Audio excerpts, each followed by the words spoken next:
Hi అండి, మీ journalist కిరణ్ని. ఈరోజు మరో అంశంతో మీ ముందుకు వస్తున్నాను. అదేదో కాదు, ఫ్లెమింగో ఫెస్టివల్. అసలు ఫ్లెమింగో ఫెస్టివల్ అంటే ఏంటి, అది ఎక్కడ జరుపుకుంటారు, ఎందుకు జరుపుకుంటారు, ఆ పేరు ఎలా వచ్చింది అనే అంశాలు ఇప్పుడు తెలుసుకుందాం. అసలు ఫ్లెమింగో అంటేనే రాజహంస అని అర్థం. మరోపక్క సముద్రపు రామచిలక అని కూడా అంటారు. అయితే ఈ ఫ్లెమింగో ఫెస్టివల్ అనేది ఎక్కడ జరుపుకుంటారు అంటే తిరుపతి జిల్లాలోని సూలూరుపేటలోని నేలపట్టు అభయారణ్యంలో ఈ ఫెస్టివల్ అయితే జరుపుకుంటారు. ఫెస్టివల్ అనేసి ఎందుకు చెప్తున్నానంటే, ఇది రాష్ట్ర ప్రభుత్వం ప్రత్యేకంగా దీన్ని ఒక పండుగ వాతావరణంలో నెలకొల్పాలని చెప్పేసి దీన్ని ఈ ఫెస్టివల్ని తీసుకొచ్చింది.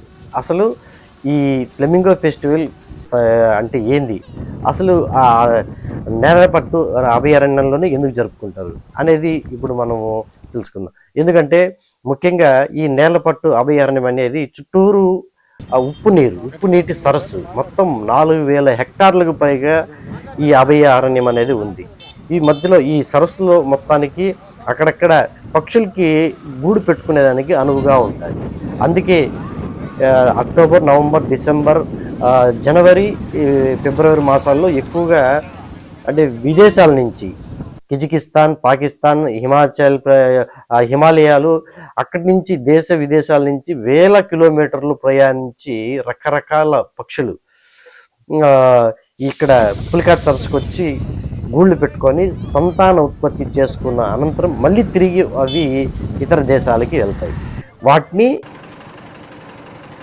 వాటిని విదేశీ పక్షులు అనే దానికంటే కూడా స్వదేశీ పక్షులు అనే చెప్పుకోవాలి. ఎందుకంటున్నానంటే ఈ మాట, అవి సంతాన ఉత్పత్తి కోసం ఇక్కడికి వస్తాయి, ఇక్కడే గూళ్ళు పెట్టుకుంటాయి, ఇక్కడే గుడ్లు పెడతాయి, ఇక్కడే పిల్లలు పెట్టిన అనంతరం వాటిని వేరే దేశాలకు వెళ్తాయి. కాబట్టి ఇక్కడ పుట్టింది కాబట్టి అందుకే దాన్ని స్వదేశీ పక్షులు అంటేనే బాగుంటుందని నేను చెప్తున్నాను.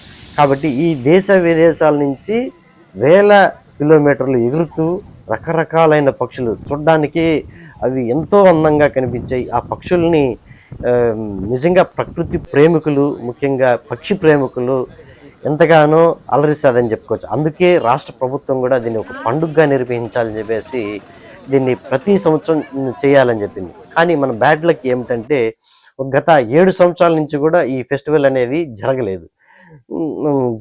కానీ ప్రస్తుతం ఇప్పుడు ఈ 18, 19, 20 తేదీల్లో ఈ రాష్ట్ర ప్రభుత్వం తరఫున కలెక్టరు వీళ్ళందరూ రాష్ట్ర మంత్రులు కూడా అక్కడికి వచ్చి దాన్ని నిన్న ఓపెనింగ్ చేశారు. అయితే ముఖ్యంగా నేను చెప్పేది ఏమంటే, అది చూడడానికి మన రాష్ట్రం నుంచి కాకుండా పక్క రాష్ట్రాలైన తమిళనాడు, కర్ణాటక, మహారాష్ట్రాల నుంచి కూడా అధిక సంఖ్యలో అక్కడికి సందర్శకులు వస్తుంటారు.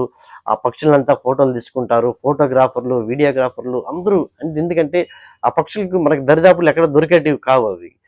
కాబట్టి వాటిని చూడడానికి, వాటిలో ఫోటోలు తీసుకోవడానికి ఎక్కువగా ఈ నేలపట్టు అభయారణ్యానికి వెళ్తుంటాయి.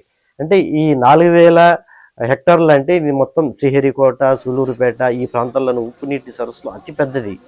అక్కడికే ఎందుకు వచ్చి ఇవి గూళ్ళు పెట్టుకుంటాయి అనేసి అంటే, మనము శ్రీహరికోట ఎందుకు అక్కడే పెట్టారు అనేసి ఎంత చరిత్ర ఉందో దానికి అంత చరిత్ర ఉంది. ఎందుకంటే వాటి పక్షులు దానికి అనుగుణంగా ఎక్కడైతే వాటికి ఆహారం దొరుకుతుందో ఇంకో పక్క గూళ్ళు పెట్టుకోవడానికి ఎక్కడే అనువుగా ఉంటుంది, వారికి ఎక్కడా లేకుండా దొరికుండదు ఇటువంటి ప్లేస్. కాబట్టి మన అదృష్టం. కాబట్టి ఆంధ్రప్రదేశ్ ప్రజలు అదృష్టం, మరోపక్క తిరుపతి ప్రజలు మరో అదృష్టం అని చెప్పుకోవచ్చు. ఎందుకంటే తిరుపతి జిల్లాలోనే ఈ నేలపట్టు అభయారణ్యం అనేది ఉంది. ఈ అభయారణ్యంలో చూస్తే మాత్రం అసలు నిజంగా ప్రకృతి ప్రేమికులకు మాత్రం ఎంతో ఆనందం కలిగిస్తుంది.